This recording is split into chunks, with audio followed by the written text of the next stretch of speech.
Good afternoon dear student, आप लोग कैसे हैं? सभी लोग ठीक होंगे। हम 11th वाले के लिए बहुत बच्चे कह रहे थे कि सर 11th का कैसे क्या होगा। तो जो 11th के बच्चे हैं, 11th कहने का मतलब वो भी समझ लीजिए, जो इस बार 10th के एग्ज़ाम को पास करके 11th में जा रहे हैं, उसके लिए 2021 से 2023 में आप लोग 12th का एग्जाम देंगे। इसके लिए हम लोग एक बैच फॉर्म करने वाले हैं जिसका नाम होता है फाउंडेशन बैच। ये कौन सा बैच होगा? Foundation batch. इसको हम करेंगे क्या कि एक अल्टरनेट में, जैसे MWF में और संडे भी मान लीजिए, इसमें आप लोग को हम वीडियो लेक्चर देने वाले हैं। यानी आपका 4 दिन का क्लास होगा। वह सिर्फ किसके लिए होगा? जो फाउंडेशन के बच्चे हैं। कहने का मतलब ये हुआ जो 2021 में बिहार बोर्ड से पास किए हैं या CBSE बोर्ड से पास हुए हैं, उसके लिए हम लोग एक फाउंडेशन बैच स्टार्ट करेंगे। जब आप लोग पटना पहुंचिएगा तो उस बैच का टाइमिंग 4 से 6 होगा। लेकिन अभी फिलहाल हम YouTube पे कुछ बेसिक कॉन्सेप्ट देने वाले हैं आप लोग को। ये ध्यान में रखिएगा। कब पास करना था जिन बच्चे को जो मैट्रिक का एग्जाम या CBSE से 10th का एग्जाम नहीं हुआ लेकिन अब रिजल्ट बन रहा है, उस सबों के लिए यानी 2021 से 2023 तक एक बैच चलेगा जिस बैच को हम लोग फाउंडेशन कहते हैं। ये 2 साल का कोर्स होता है। इसको हम लोग MWF और संडे को पढ़ाएंगे।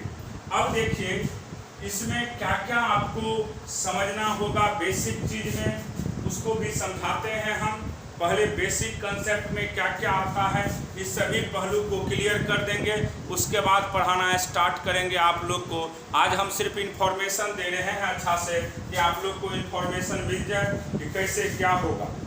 अब देखिए सबसे पहला चीज तो कुछ हम आपको बेसिक में क्या क्या कैसे क्या पढ़ना है उसके विषय में अभी हम बताने वाले हैं आप लोग को।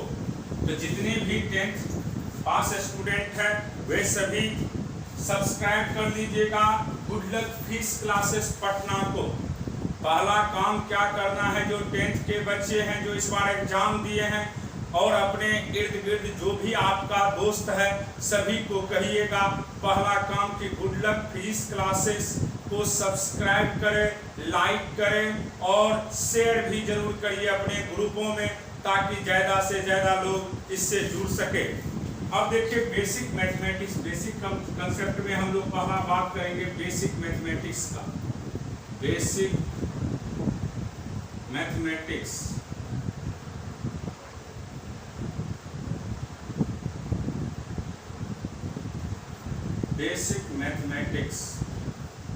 बेसिक कंसेप्ट में हम बात करते हैं बेसिक मैथमेटिक्स का। किसका बात करेंगे? बेसिक मैथमेटिक्स का। अब देखिए बेसिक मैथमेटिक्स में ही फिजिक्स में जो पढ़ना है उसकी बात कर रहे हैं हम लोग।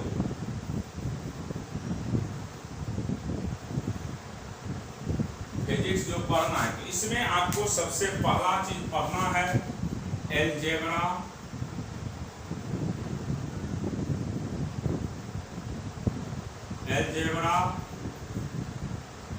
दूसरा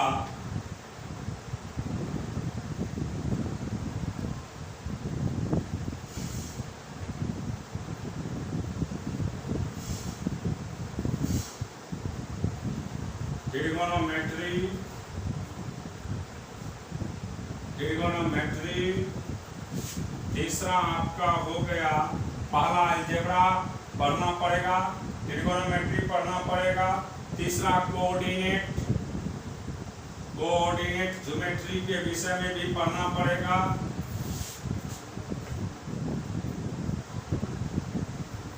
कोऑर्डिनेट ज्योमेट्री के विषय में पढ़ना होगा। चौथा आपका कैलकुलस हो गया। कैलकुलस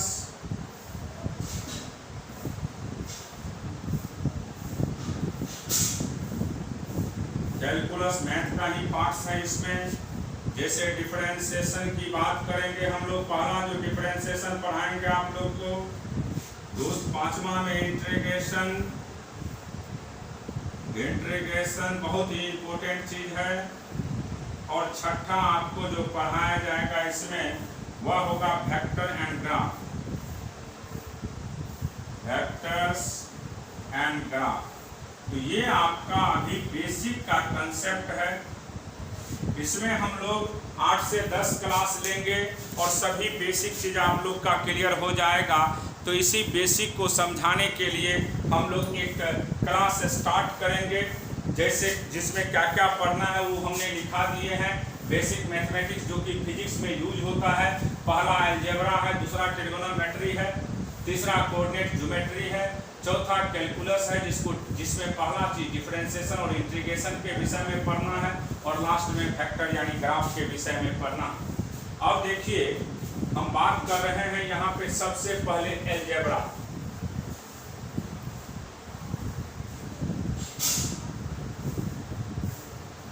हम बात करेंगे अभी सबसे पहले अलजेब्रा का। फिजिक्स में अलजेब्रा का बहुत ज्यादा यूज है।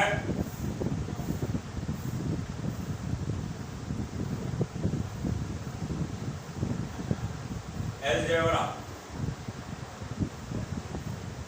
देखिए, अलजेब्रा में बहुत सारे चीज के विषय में पढ़ना है। जैसे सबसे पहले क्वाड्रेटिक इक्वेशन के विषय में पढ़ना होगा।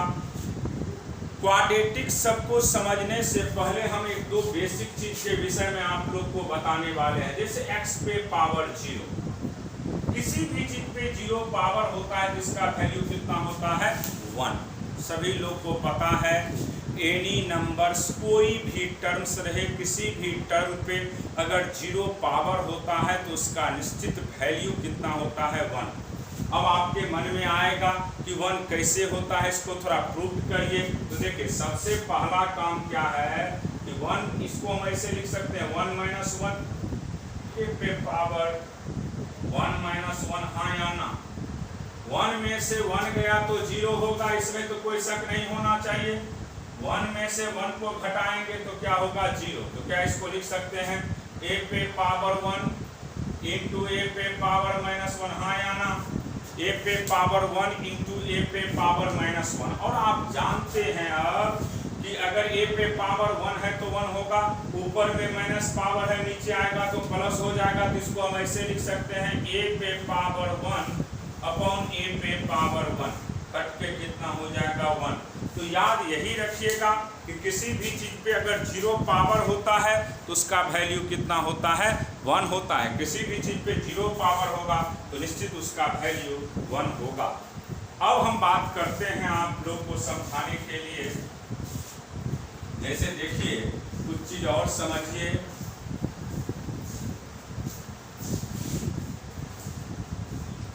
जैसे कंसेप्ट है x पे पावर m इंटू x पे पावर n, x पे पावर m इंटू x पे पावर n। अब देखिए यहाँ पे दोनों का बेस सेम है। दोनों का बेस क्या है x।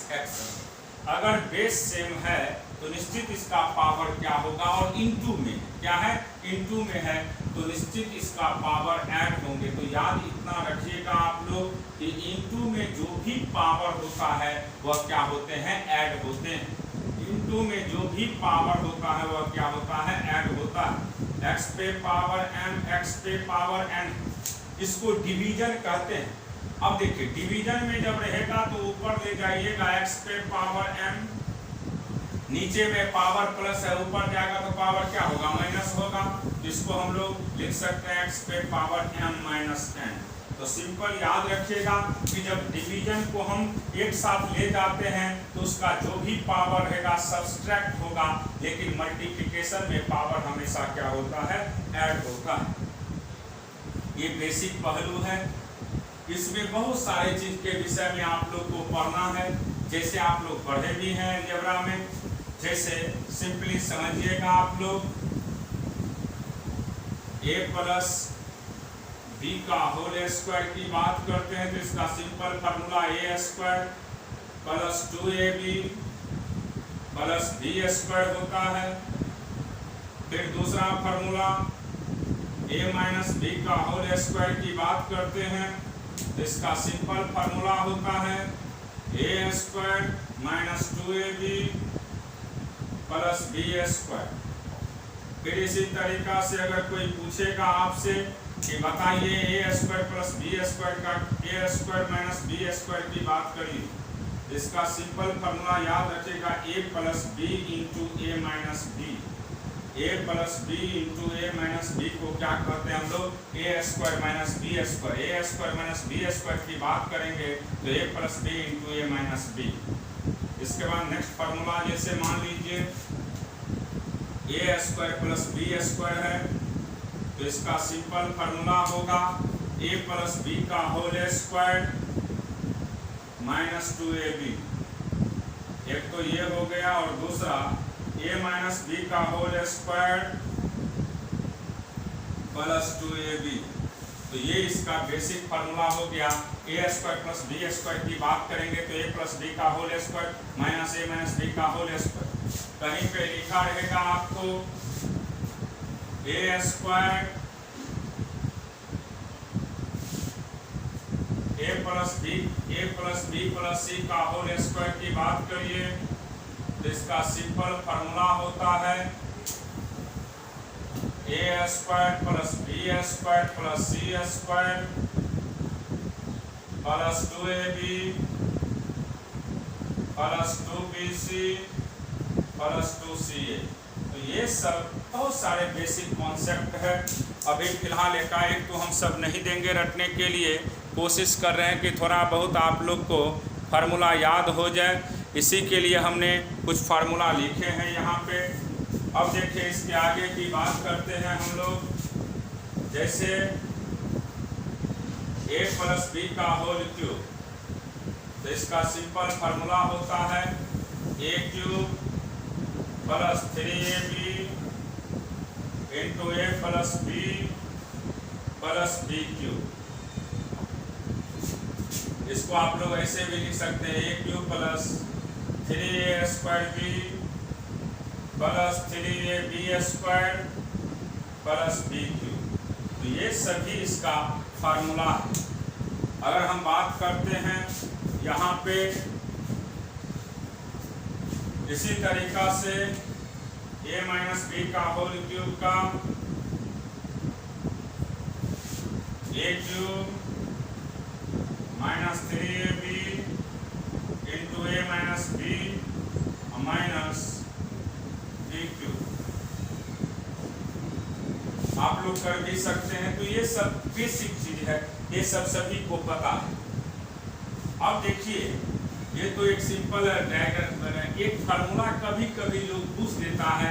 जैसे हम जब 8th क्लास में पढ़ रहे थे तो मैराथन दौड़ हुआ था मैथमेटिक्स का, उसी में हमसे कोई पूछ दिया था एक पदाधिकारी कि a इंटू बी का क्या फार्मूला होता है।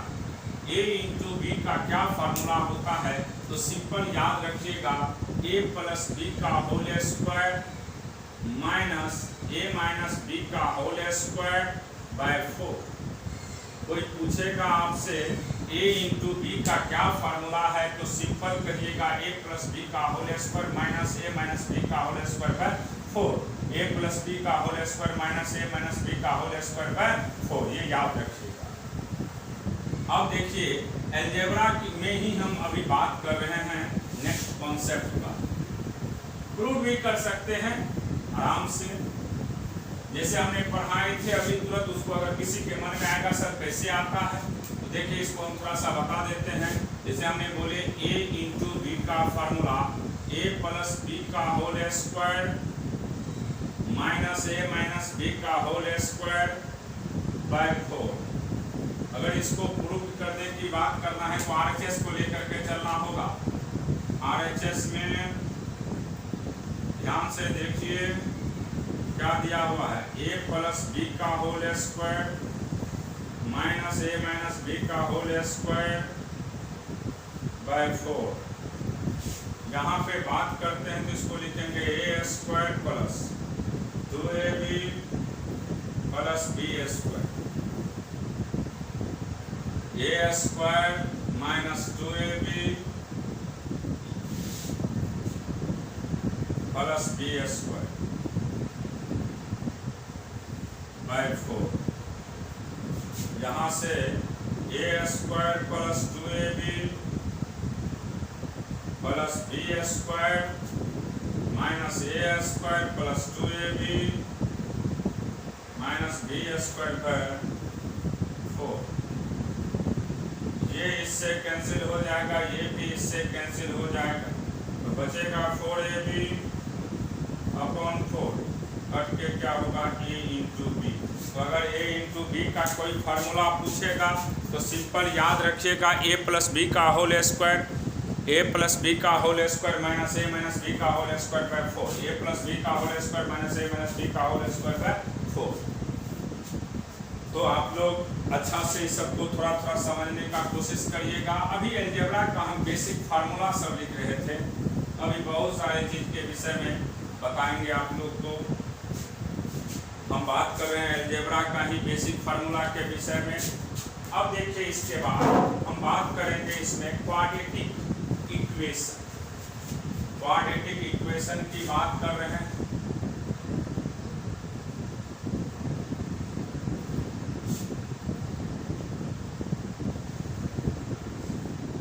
क्वाड्रेटिक इक्वेशन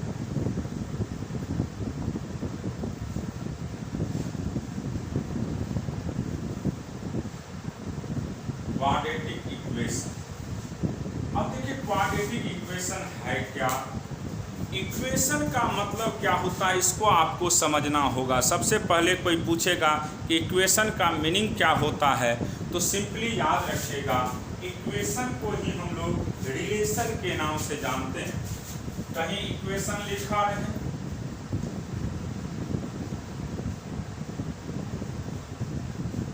इसी को हम रिलेशन कहते हैं। इक्वेशन कहीं लिखा रहे या रिलेशन लिखा रहे बात बराबर है। इक्वेशन को रिलेशन कहते हैं और यहीं से क्या मिलता है आप लोग को, अननोन।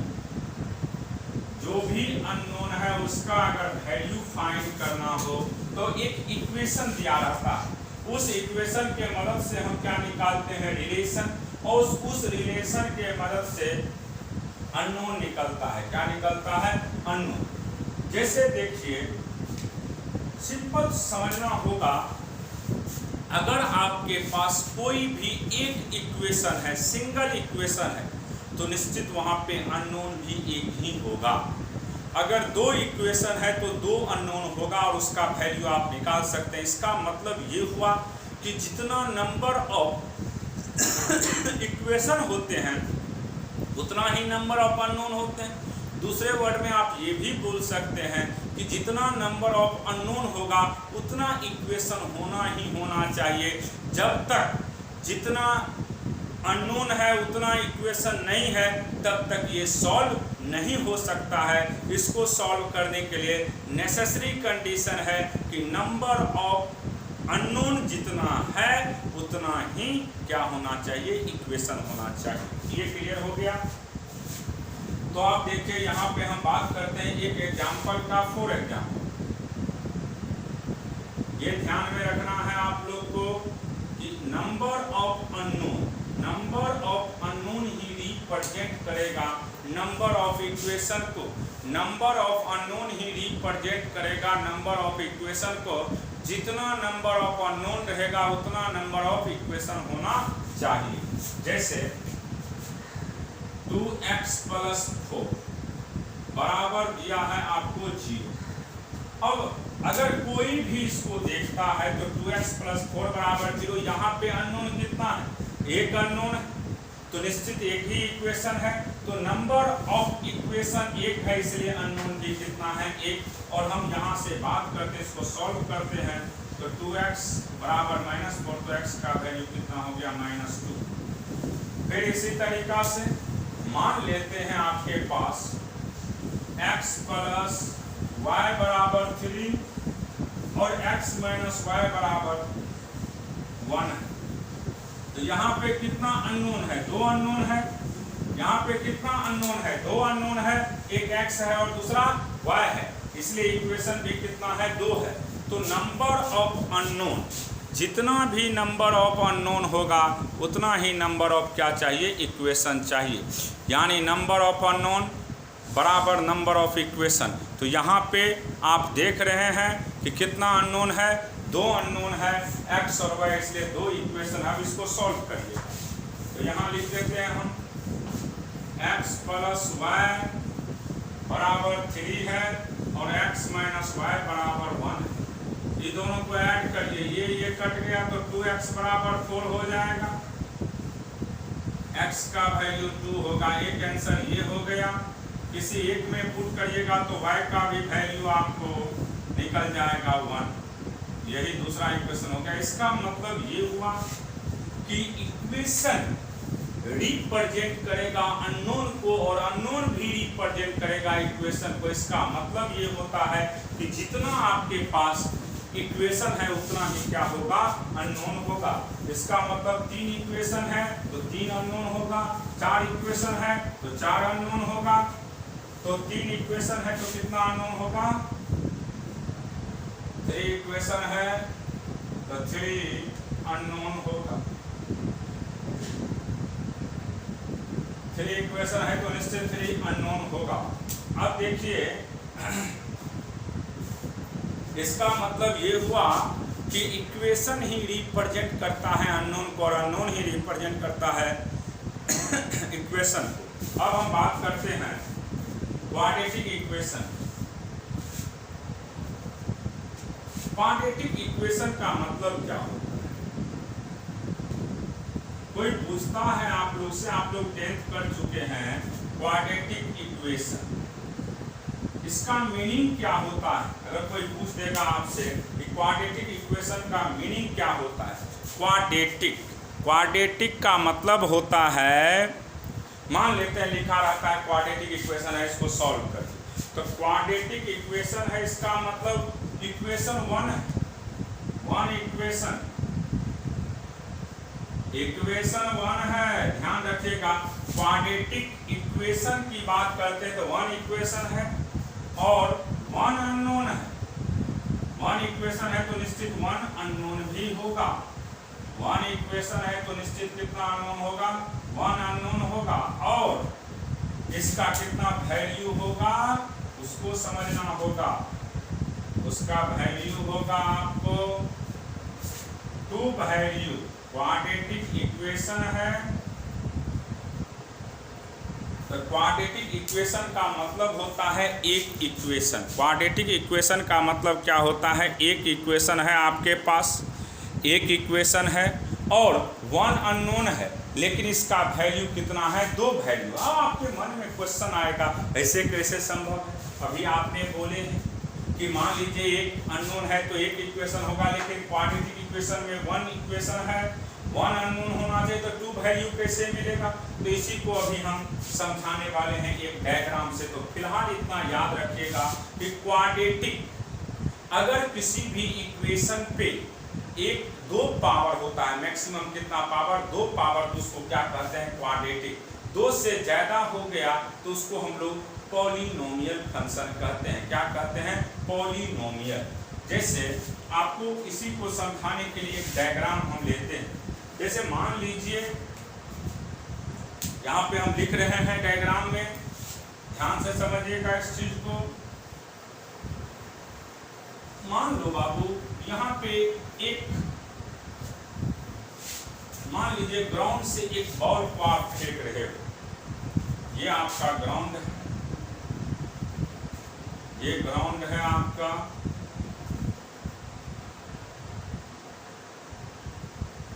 और यहां से एक बॉल को आप फेंक रहे हो,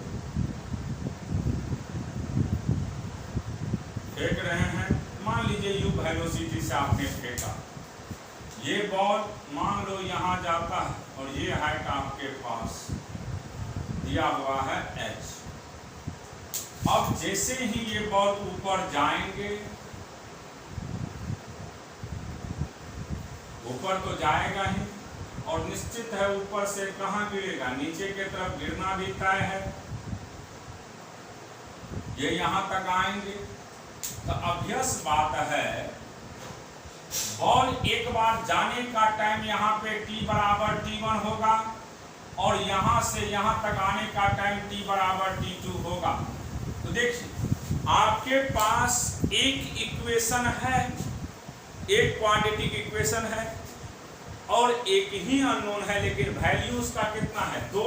एक बार ग्राउंड से ऊपर गया और फिर ऊपर से जो नीचे आया, तो 2 टाइम आपको मिल रहा है। कितना टाइम मिल रहा है, 2 टाइम। तो यहाँ पे आपके पास अगर हाइट की बात करिएगा, हाइट की बात कर रहा है तो t बराबर वाट पूछ रहा है, तो टाइम कितना होगा,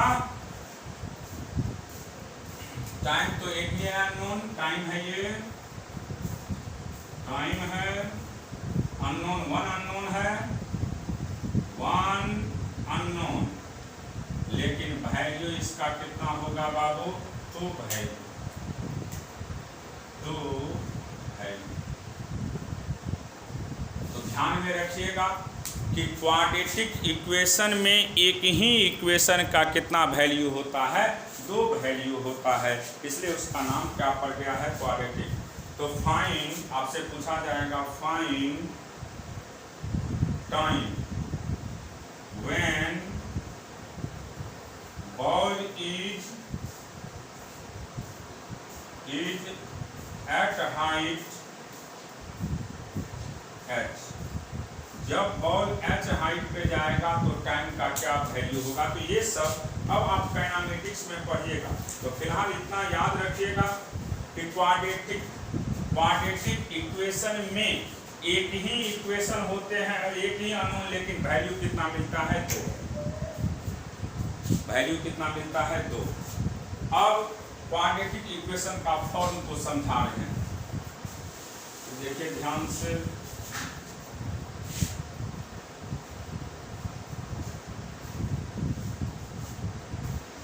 लिखते हैं heading quadratic equation form. Quadratic equation form, quadratic equation form, जैसे ax square plus bx plus c बराबर 0, where a, b and C are constant। ये सभी तीनों A, B, C क्या है, कांस्टेंट, और X क्या है, अननोन। X अननोन है और A याद रखिएगा कभी भी 0 नहीं होना चाहिए। अगर A का वैल्यू 0 हो गया तो ये कभी भी क्वाड्रेटिक इक्वेशन का फॉर्म नहीं कहलाएगा। क्वाड्रेटिक इक्वेशन आप रट के आए हैं, 9th में पढ़े हैं, 8th में पढ़े होंगे, ax square plus bx plus c बराबर 0, इसको क्वाड्रेटिक इक्वेशन कहते हैं, जहाँ पे a, b और c कांस्टेंट होता है, x अननोन है, a नॉट इक्वल टू 0 है। इस पे मैक्सिमम पावर कितना हो सकता है, तो मैक्सिमम पावर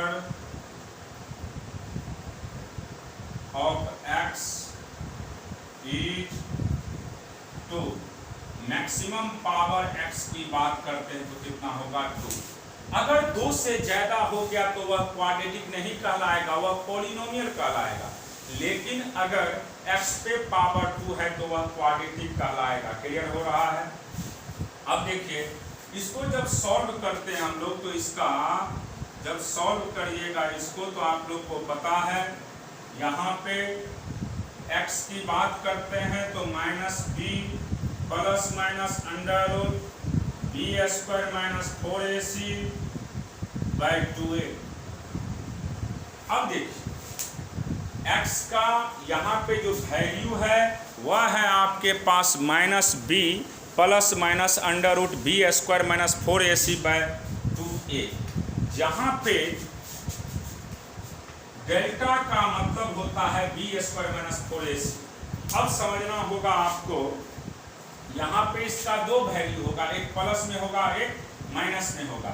तो यहाँ पे देखिए इक्वेशन एक है, अननोन भी एक है, लेकिन वैल्यू कितना मिल रहा है, दो वैल्यू मिल रहा है।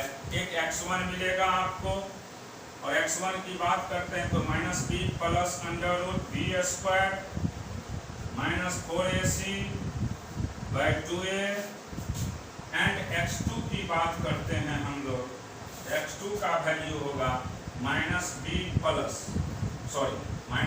Minus under root B square minus 4ac/2a।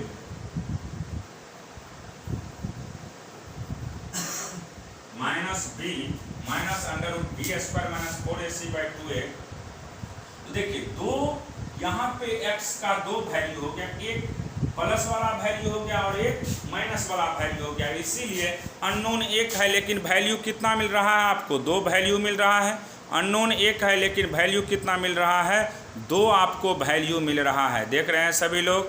अब देखिए यहाँ पे इसके आगे की बात करते हैं, इसके आगे हम बताने वाले हैं अभी। अब समझना होगा कि अगर मान लीजिए यहाँ पे दो रूट्स है, एक x1 दूसरा x2, तो देखिए यहाँ पे एक चीज को क्लियर करते हैं हम। यहाँ पे आपको ध्यान में ये रखना है कि प्रोडक्ट x1 इंटू x2 का प्रोडक्ट, यानी दोनों रूट का प्रोडक्ट होता है c/a, फार्मूला है। x1 प्लस x2 का सम होता है minus b/a। x1 into x2 का वैल्यू c/a और x1 प्लस x2 का वैल्यू माइनस b/a। अब देखिए जिसको डेल्टा कहते हैं उसी को हम लोग डिस्क्रिमिनेंट भी कहते हैं, और इसका वैल्यू होता है minus B square minus 4ac, B square minus 4ac।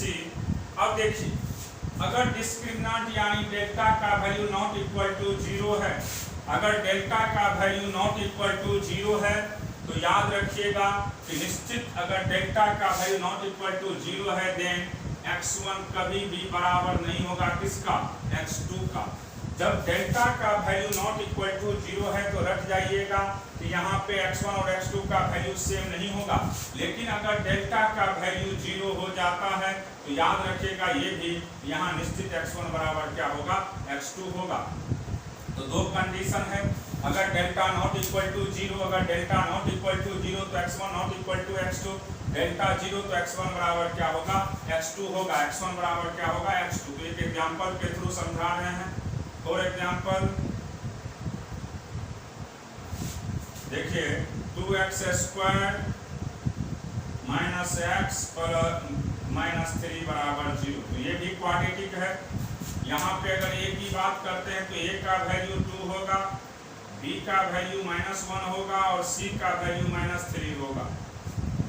सबसे पहले डेल्टा निकाल के देखिए आप लोग। तो डेल्टा की बात करेंगे तो b स्क्वायर माइनस 4ac -1 का स्क्वायर माइनस 4 इंटू 1 के 2 इंटू -3 यानी 1 माइनस माइनस प्लस 24 यानी 25 हो गया। तो क्या इसका वैल्यू 0 है, तो नॉट इक्वल टू 0। अगर नॉट इक्वल टू 0 है तो याद रखिएगा इसका दो वैल्यू होगा, एक दो वैल्यू होगा, एक x1 होगा और x1 का वैल्यू -b प्लस d/2a।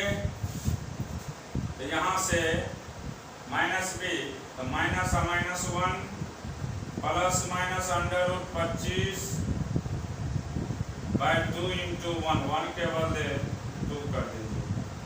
ये होगा 1 प्लस 5/4 यानी 6/4 यानी 2/3। इसी तरीका से जब x2 की बात करोगे तो माइनस प्लस हो जाएगा +1 -5/2 इंटू 2 4/4 -1। तो देखिए x1 और x2 सेम है, नहीं है सेम, क्यों? क्योंकि यहाँ पे डिस्क्रिमिनेंट यानी डेल्टा का वैल्यू नॉट इक्वल टू 0 है। अगर डेल्टा का वैल्यू नॉट इक्वल टू 0 है तो याद रखिएगा कभी भी आपको x1 और x2 का वैल्यू सेम नहीं हो सकता है। x1 और x2 का वैल्यू कभी भी सेम नहीं हो सकता है, क्योंकि यहाँ पे आप देख रहे हैं डेल्टा नॉट इक्वल टू 0 है, इसलिए x1 और x2 कभी भी सेम नहीं होगा। x1 और x2 तभी सेम हो सकता है जब डेल्टा का वैल्यू क्या हो जाएगा 0। जैसे ही डेल्टा का वैल्यू 0 होगा तो याद रखिएगा x1 और x2 का वैल्यू सेम हो जाता है। तो ये सब आपको कहाँ पे पढ़ना है? क्वाड्रेटिक इक्वेशन में। कल हम अलजेब्रा में ही आप लोग को पढ़ाएंगे। इसके अगला कंसेप्ट जो है सबसे इम्पोर्टेंट है डिटर्मिनेंट, उसका बहुत ज़्यादा यूज होता है। दूसरा चीज़ आप ये भी जान लीजिए कि अगर मान लेते हैं क्या डेल्टा का वैल्यू निगेटिव हो सकता है? अगर डेल्टा जिसको डिस्क्रिमिनेंट कहते हैं अगर निगेटिव हो गया, अगर निगेटिव हो गया तो x1 x2 दोनों का वैल्यू क्या मिलेगा? x1 and x2 will be imaginary, will be imaginary, जो कि फिजिक्स में पढ़ना नहीं है। अगर डिस्क्रिमिनेंट का वैल्यू यानी d का वैल्यू, अगर डेल्टा को भी डिस्क्रिमिनेंट कहते हैं और d को भी कहते हैं, अगर इसका वैल्यू निगेटिव हो गया तो x1 और x2 का वैल्यू निश्चित क्या होगा? इमेजिनरी होगा, जो कि आपके सिलेबस में नहीं पढ़ना है। तो आज हम बेसिक कंसेप्ट में आप लोग को अलजेब्रा के विषय में पढ़ाए और थोड़ा सा हमने अभी क्या पढ़ाए हैं आप लोग को? क्वाड्रेटिक इक्वेशन के विषय में पढ़ाए हैं। कल इसके आगे हम पढ़ाएंगे। आज इतना ही पढ़ा करके क्लास को रोक रहे हैं। कल नहीं या तो परसों स्टार्ट कर देंगे। बेसिक भी पढ़ाएंगे, रेगुलर पढ़ाई होगा आप लोग का भी। अब देखिए जो भी बच्चे मान लीजिए एडमिशन लेना चाहते हैं तो हम व्हाट्सएप नंबर दिए हुए हैं, उस पर आप कॉल करके हमें बता सकते हैं।